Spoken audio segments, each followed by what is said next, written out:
An orphan, no older than 10 years old, walked 200 miles with only the clothes on his back and a small metal lunchbox where he kept the few belongings that he owned. He's unaware he's a refugee, and the camp he finds himself in Multan, won't be his last stop. And it will be there where he eventually builds his family home and becomes the father of 9 children. His eldest son is my father. When considering how we would like to launch this new network, Business Collect, today, this year for the South Asian Heritage Month theme was Roots to Roots, and I've been reflecting quite a bit on my own roots and that of our community. And there's a tendency when speaking about our roots and our heritage to use the rose-tinted story of spices and exotic lands and music or integration, inclusion and shared celebration. But that story tells very little of who we are and where we have come from. South Asians are the largest diverse ethnic group in Scotland. And should you ever reflect on why we chose to live here, the answer is this. In the aftermath of World War II, there were huge casualties, and Britain required men to work within its many sort of industries.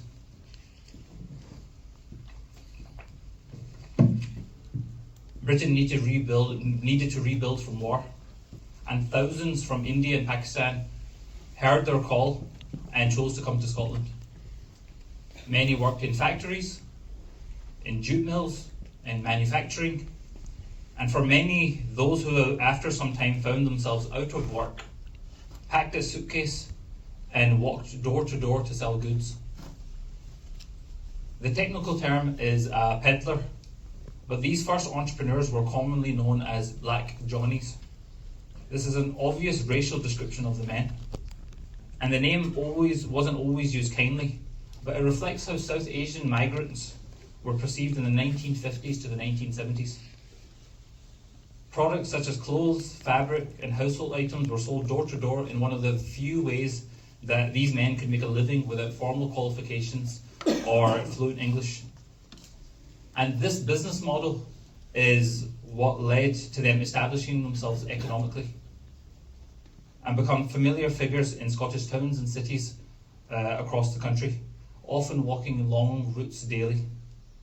And over time, Scots stopped seeing us as strangers and started to recognise us as being part of the community. Eventually, some of these men went on to open corner stores, and customers who once bought from them from door to door became loyal shop patrons. And in living memory, most of the people in this room will think of Scottish Asian entrepreneurship as largely coming from shopkeeper backgrounds. And you know, the most famous of all in Scotland is this man. You know, a lovable caricature of our fathers and mothers. You know, and for the longest time, many of my generation have tried to distance themselves from his image. We are instead professionals, university graduates, and speak in a clear native accent. However, at the Scottish Asian Business Chamber, that is not our approach. Instead, we take pride in our roots. The hands that were red raw from carrying bags door to door, or the legs that ached from consecutive 14-hour shifts, 6 days a week, that my father and many of your fathers, or perhaps some of you in this room, had to endure for a near 4 decades. You know, they never gave up, and each sale meant food for us. And I will not distance myself from my history to instead tell a story of Chai Tea, Dishoom, and turmeric face masks. You know, I hold my story with pride as the son of a shopkeeper, not with embarrassment as we've been made to feel for so long. So the question that we ask ourselves now is this: where do we go from here? According to the University of Strathclyde, a diverse person in Scotland is 2 times more likely to be a business owner than the general population, and 2.4 times more likely to start a business. And up to 30% of applicants at any given round of Scotland's leading accelerators are diverse. And in 2025, regardless of sector or scale, there is a South Asian blazing a path. Artificial intelligence, life sciences, medtech, agritech, wholesale, financial services, legal services, education, we do it all. And the Scottish Asian Business Chamber's vision is to redefine what it means to be a Scottish Asian entrepreneur with pride, purpose, and power. And this is made innumerably easier with all the stories that you carry with you and your journeys into entrepreneurship. So the question that I have, actually not the question I have, the question I've been answering over the last 6 months is, what is Business Collect? So, Business Collect, we will be hosting an event once every 2 months, backed by the team at Rathbones, for diverse 6-figure entrepreneurs and above and strategic partners focused on 3 areas. Firstly, connection and depth. Secondly, thought leadership and influence. And thirdly, the future of Scotland. So in terms of connection and depth, there are many networking events that we've run and other organisations run, but we want to get to a point where, if you can think of the person that you know best in this room, we want everyone in this room to know each other like that.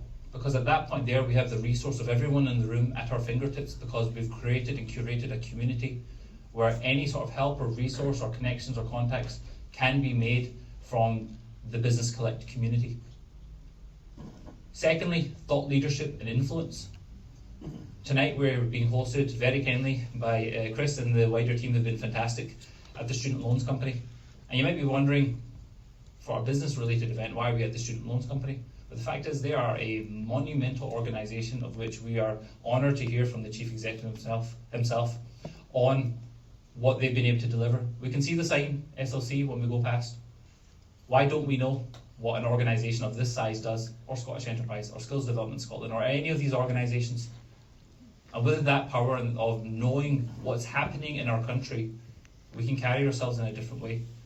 On the other side of it, we are very honoured to have Dr. Zubair Ahmed with us tonight, who is the only diverse Westminster Member of Parliament. And we're very honoured that he's been able to join us tonight. So connection, depth, thought, leadership and influence, and thirdly, the future of Scotland. And tonight we have 2 of our tech entrepreneurs from our mastermind programme who will be presenting tonight. The past has been hard won, and there's been a foundation laid for where we stand today. But the fact of the matter is, the future of Scottish Asian entrepreneurship is very bright. And the question that is on my mind as we continue to grow influence and scale of our organisation, of your organisation, the Scottish Asian Business Chamber, is that where do we hope to be in another 80 years from now in terms of who we are as a community within Scotland? And that's where our vision is set. So thank you so much for joining us for the launch of Business Collect tonight. Other people's successes, but I actually love from other people's failures and pain as well. And I think probably the next part of our journey as an Asian community and a business community might be to start to have those more candid conversations with one another about where it went wrong, why it went wrong, and what the next generation can learn from us. It was actually Benny Higgins, I don't know if you know Benny Higgins, any of you in this room, a very famous banker who was actually brought up in the same part of Glasgow, Govan Hill, as I was, and I had the pleasure to meet him. And I said to him, Benny, you're a successful guy, you're an entrepreneur, what's your one piece of advice? And he said, it's okay to learn from someone else's mistakes. And I just thought that was just so profound, that we have a plethora in each community, a wealth of access to networks, to opportunity, to intelligence, and we should be just so much more kind of forthright and bold and open about sharing that, whether it's the success, but also more often, as you all know as entrepreneurs, whether it's the pain.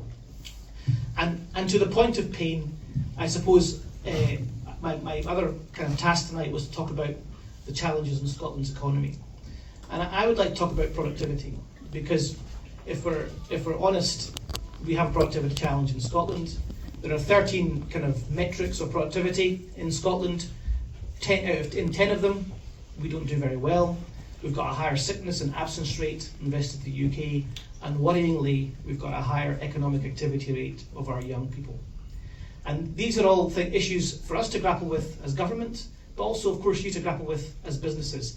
And I truly believe in that sphere, we have a partnership role to play with one another. We have to facilitate better mental well-being, better access to healthcare, to elective surgery, to GP access, but we have to do it as a collaborative. I think the days of government trying to manage an NHS for 70 million people, or indeed 6 million people by itself, without input from third sector, from business, is probably over forever. We've tried it for 77 years, we've added more and more staff, and we've got less and less out. And again, I'm not an entrepreneur, but I'm sure every entrepreneur in the room can tell me that's not usually the way to run a good organisation. So I think we need to take the lessons from some of the stuff you guys, but third sector organisations are doing, embrace what we do well, and we do a lot of things well. I mean, I still practice a bit of medicine in parliamentary recess, and if I'm looking a little bit bleary-eyed because I was up all night operating last night, but that brought home to me where the NHS works really well. It works really well in providing a good service in emergency care. I think it's the best service probably in the world. Where we fall down is the preventative stuff, it's the mental health stuff, and it's the elective stuff. And that's where we need your help, because we're not getting it right now. And I think certainly we as a government are very open to that relationship. And that brings me on nicely to the next point. I mean, you may remember I said my title as a Minister in the Health Department is Health Innovation and Patient Safety. And so that includes life sciences, it includes data, it includes medical technology, it includes new clinical pathways, it includes medicines.